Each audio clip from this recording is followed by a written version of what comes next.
नमस्कार माझ्या शेतकरी मित्रांनो, स्टार ॲग्रो या यूट्यूब चॅनलमध्ये आपले सर्वांचे पुन्हा एकदा स्वागत. मित्रांनो, जाणून घेऊया आजचा कृषी उत्पन्न बाजार समिती पुणे गुलटेकडी येथील रिअल कांदा मार्केट रिपोर्ट आजचा म्हणजे दिनांक 19/12/2025चा रिअल कांदा मार्केट रिपोर्ट. मित्रांनो, आवक घटलेली आहे आणि कांदा दरात कशाप्रकारे वाढ झाली किंवा घट झाली बघूया आजच्या सविस्तर रिअल कांदा मार्केट रिपोर्टमध्ये. मित्रांनो, त्यापूर्वी तुम्ही जर चॅनलवरती नवीन असाल तर सबस्क्राईब करा आणि बेल आयकॉन प्रेस करा म्हणजे आमची नवीन अपडेट आपल्यापर्यंत पोहोचेल. शेतकरी मित्रांनो, शेतकरी जर असाल तर व्हिडिओ नक्की बघा, कोठेही स्किप करू नका म्हणजे आजच्या कांदा दरात आणि आवकमध्ये काय बदल झाला तो आपल्या लक्षात येईल. मित्रांनो, व्हिडिओ बघता बघता व्हिडिओला एक लाईक करत चला आणि हा व्हिडिओ आपल्या जास्तीत जास्त शेतकरी बांधवांपर्यंत पोहोचवा.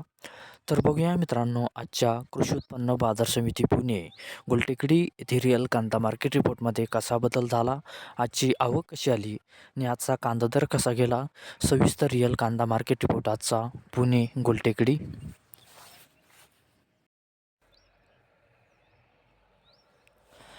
तर बघूया मित्रांनो, आजचा कृषी उत्पन्न बाजार समिती पुणे गुलटेकडी येथे रिअल कांदा मार्केट रिपोर्टमध्ये कसा बदल झाला. मित्रांनो, आवक आहे ते आजची 12,972 क्विंटलची. कमीत कमी दर आहे मित्रांनो आजचा येते 800 रुपये प्रति क्विंटल. सर्वसाधारण दर आहे मित्रांनो आजचा येते 1,750 रुपये प्रति क्विंटल आणि जास्तीत जास्त दर आहे ते आजचा 2,700 रुपये प्रति क्विंटल. तर मित्रांनो, हा होता आजचा आपला कृषी उत्पन्न बाजार समिती पुणे गुलटेकडी येथे रिअल कांदा मार्केट रिपोर्ट आजचा. धन्यवाद.